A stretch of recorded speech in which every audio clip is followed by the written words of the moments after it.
You guys, this is Brad from Nile Farm. Welcome to the channel. You know, the year 2025 was one of the most frustrating times I've had on this farm, but it's also led to some of the greatest growth that we've had.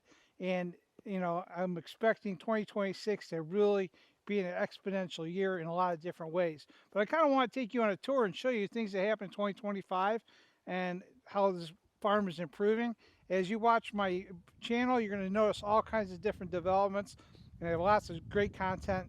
So I'm hoping you guys will still follow on the journey and kind of see where this farm transitions to. So let me kind of recap 2024 and kind of let you know where we stood at the end of the year and how 2025 was so impacted. So in 2024, this barn behind me didn't exist. And my other barn, which was a coverall building, collapsed due to a 4 to 5 foot snow load right after Thanksgiving. So starting the year in 2025, we had no building. All the hay was basically getting wrecked. Equipment were all over the property because we had nowhere place to put anything. It was just a huge mess. Numerous pieces of equipment got destroyed or damaged, and we had to do a massive cleanup. So let's take you on the journey and show you how 2025 stacked up and how we recovered. So one of the best things that happened this year is we rebuilt this building, which this barn now is 60 foot wide, 135 foot long, and 16 foot tall. And it was originally, the other barn was 62 wide, 140 foot long, so I didn't lose that much in width and length. But the kicker was this was my riding arena initially, but it turned into a hay barn and equipment storage because I'm limited on space, and horse business I kind of put on the back burner. But the best part of this is we built a K building. This is a really nice building. I really enjoy it. All my equipment's stored inside. Now I have a place to keep my equipment, and I'm really kind of excited because so far so good. I'm really happy with it. Also, we increased there's a walkthrough between the horse barn and the other barn, and it's wider, it's bigger, and it's a lot more user friendly. So let's go inside the barn and I'll kind of show you some of the other transitions that took place. So this barn was a great choice. I'm very glad I built this. I'm really happy with the situation. So I run a rebaling hay business, which was actually brought back into the building. It's sitting right over here to my left. And we brought the baler in and actually the unroller and the tractor. So that right there is where we operate and we rebale hay. Our hay is basically stored outside right now, so we bring in the bales that we can process and we process them right there. As far as the building goes, it's housing all of the equipment that I can get in here, and also we also do firewood, so we're processing the firewood inside this building, which is making things a lot easier. So, but there's a lot of pieces of equipment that got damaged when the other barn got smashed. And the one piece of equipment was this backhoe, which got completely rebuilt as far as the hood, the exhaust, some of the electronic parts all got fixed up like they should have been. So that machine's back in business. My Oliver here, 1855 with the Cummins, took the biggest brunt of it. The piece of the frame actually smashed it down. Had almost $6,000 worth of damage to the hood and multiple parts, so I had to take that in to get repaired down at Maybach Tractor in Seville, Ohio. So that got fixed, and I'm kind of glad for that. The thing's running like a tip-top shape. So that worked out real well. So that tractor's back in gear. The Kubota 7060, the whole roof on top got smashed, had to get replaced. That was several $1,000s and some of the lights, so that got fixed back up. So I'm pretty happy with that. And a lot of it's because I had good insurance. I got everything covered. So the building was covered, the tractors were covered, and it really kind of opened up a lot of doors for us as far as potential and the direction of travel where I want to go. One of the best highlights is that I can actually bring in almost all my equipment that's motorized is now inside the building because I have a place to store. So I have a dump truck in the back, a backhoe, a bunch of other equipment in here. So everything's out of the weather the way it should be, and I'm trying to preserve my equipment because it's very important to me, and I hate having my stuff sitting outside and rotting away. You know, in northeastern Ohio, we get a lot of bad weather, a lot of bad snows, very wet, probably 5 months out of the year, and it's terrible. And so a lot of things rust out, and it really causes to be a real problem. So keeping my equipment inside is real important to me, and I really want to take care of it. So again, I'm glad that I finally have this building up and running. So over here in the back wall, I have a lot of different pieces of equipment that are basically stored inside it. A lot of times they were always stored outside, and I'm really happy that I can get them inside because, you know, it just makes me feel a lot better, and it's just going to get them to operate a lot better come the springtime. Weather's a killer out here, and I really cannot stand the wet and the cold affecting the equipment. So being inside is a great thing. Also, in my hay business, I always look for different pieces of equipment, and I really wanted to get a lime spreader to really kind of work my fields. So I accrued this lime spreader this year in 2025, which I'm really glad I purchased it because I think that made a huge difference in my operation. And I kind of like the fact now that I can spread my own lime. I don't have to go through a co-op, and I finally have applied lime in 2025, 184,000 pounds, and I definitely hit all my fields, and I did a pretty good job of that. So I'm pretty happy with that. So I'm expecting next year, hopefully, that I'll see some improvements in the hay field. So that's a real good feeling for me because this is something I've been kind of behind on for a long time. Another major purchase I made was this Brillion tilling seed. It's a 6-foot model, but I bought this specifically because it's a one-pass type of unit. It can basically no-till, and I'm looking for this to be a very efficient component to be used in my pastures and my hay fields, especially overseeding. So hopefully you'll see a lot of this coming up next year because I have a lot of fields that I need to overseed and utilize, and I didn't get a chance to this year because of all the negative things that have happened, trying to get back on track. But I bought this and it's ready to go. Once we get this thing calibrated, I'm pretty excited to get this out in the field and show you guys how this thing works, and I'm pretty pumped. So this should make a big difference in the hay operation in the years to come. So I'm excited about this. So another big purchase I made, I'm really glad I did this year, is this offset disc. It's a 10-foot 6 model, and it's an Industrious America. And I got to utilize it on a bunch of hay fields, a couple with my chain harrow to really smooth them out, and it really worked out good. I got numerous videos on that, on how to smooth out a hay field or pasture, and it really did a nice job, and I'm pretty happy with it. And I'm going to utilize it up in the upcoming years to really start tilling up some ground versus using a moldboard plow. So I'm really excited about this. It took me a while. I had to go down to Kentucky and get it for the best deal. It was a 9-hour drive one way, but I'll tell you what, it was worth it. So good tool, and this is the third new piece of equipment I bought this year, and it's well worth the investment. So even though everything was kind of falling down, we keep pushing forward. When it comes down to this horse barn itself in 2025, nothing really got changed at all. We're just trying to manage and get through that year. I plan on doing some major improvements more to the exterior in the near future. And that'll be like a 2026 approach. But 2025, really nothing was done in here. But everything stood the test of time. Everything is going well as far as the animals are concerned. So one of my largest disappointments for 2025, and it's been an ongoing problem, is this Ford 7710. And part of the problem, I believe, is having incapable mechanics working on your stuff. And that's a long story. But the bottom line is this tractor had a new engine. It's blown 2 head gaskets. And this last time we realized that the mechanic prior to this wound up putting the wrong head bolt in, kind of like going to the hardware store, sticking it in, and that's where it blew it at the head.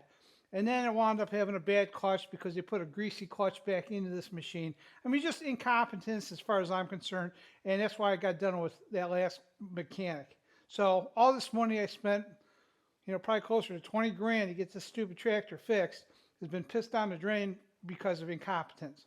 So my new mechanic, who does a really good job, I'm very glad I have him. And he's putting this thing back together, but we have to resplit this tranny again to put in a PTO shaft. And so, because it's breaking this thing down into 3 parts. And hopefully this thing's going to be back up and running. So this is a huge thing in 2025 that we're almost done with. And hopefully we can get this put to bed here soon. And I'll be up and running before spring.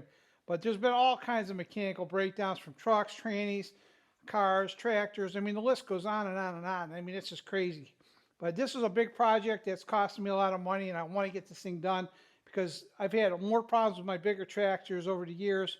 And it's just pure incompetence as far as I'm concerned on the mechanic part. So, when it comes down to mechanics, the longer I keep living, the more I realize I understand why guys do it themselves if they can. I can't. And also I learned too, is getting the right one is really the tough situation. And a lot of people do a lot of talking, but when it comes down to action and over a period of time, you really realize, just because you pay somebody a lot of money doesn't mean they're doing a good job. So, that's just another whole different topic. But this has been a real challenge for me, along with other breakdowns. Another big project that's really shouldn't be a big project is the spreader or the sprayer that I had sitting in the weeds for like 20 years. And I pulled this thing out and it's turning into a complete rebuild. So other than the frame and the tank, I'm going to basically rebuild the entire thing. And again, I'll make that into a video. I've been kind of like piecing this one video for like 4 to 5 months. And I bought all the parts now to rebuild this, and this whole thing is going to get revamped. And I'm kind of glad I'm going to get this done because I really want to put it into action.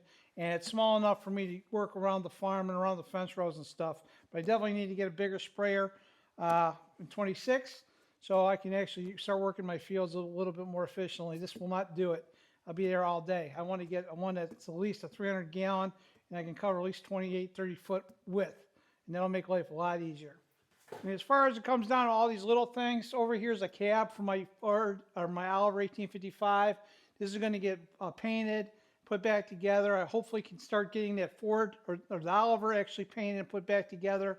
I want up getting a plasma cutter so I can start working with steel. You know, I have welders and I have all those pieces, but I never had a plasma cutter. So I'm excited about that because I need that to help rebuild my tub grinder. And I might also be getting another piece of equipment here in the near future that will help me on the rust removal. And I'll kind of hold that to the end till I actually purchase that. A lot of money to be spent, but you know, I really want to grow. I'm getting older and I really want to get stuff done. And you know, a lot of guys, when they say, because I'm 60, they say, hey, when you get older, you want to slow down. You know, unfortunately, I love farming and I like doing this kind of stuff, so I never slow down. I just keep pumping forward. And that's what it's all about. So those are some of the things that I'm dealing with, and I have other breakdowns or repairs that I have to do, but these are the most pressing things right now, and they're becoming to be kind of a real grind. So, and I got to fit in with my full-time schedule all these additional duties, because with the horses, and we have about 17 horses right now, you know, I still have to clean stalls, feed them every day, and it takes a lot of time in addition to that. So my free time is pretty much limited. So when it came down to hay production, you know, this whole year was either spent either cleaning up for this building site, trying to get all the materials off, or I was baling hay. I really didn't have much time to do pretty much anything else. And basically then I was spreading lime all through fall, trying to clean things up, and then boom, we're in the winter. But all the hay that we made had to be wrapped, and that added up an extra a lot of stress and a lot of time that I had to deal with it because we were wrapping dry hay. And a lot of you guys don't wrap dry hay. You wrap baleage or moisture hay. This stuff is 13% dry, wrapped, and stored outside because they had no place to put it. You know, this building was not completed till September, mid-September. I was done with pretty much with my hay season. And this year was terrible because we had a wet start and a lot of guys couldn't get in the fields. So my compost manure sale business, basically, I didn't even really sell that much of it, or I didn't even try to, because nobody wanted to put in their gardens this year because it was so wet. And pretty much, you know, once June came, they didn't even have time to even get in their gardens. So that was the same problem with guys getting in the hay fields. We couldn't get in because it was too wet. So the whole year was pretty much a bomb, and my second cut was terrible. I didn't even have any second cut, so it caused a lot of problems. So all their hay had to be wrapped and had to be stored. So I stored it all outside, and let me show you where that's stored. So all the hay is wrapped in black plastic all the way up toward the road, and you know, we had 6 rows. I'm down to only 2.5 rows left, and we're going through hay like left and right.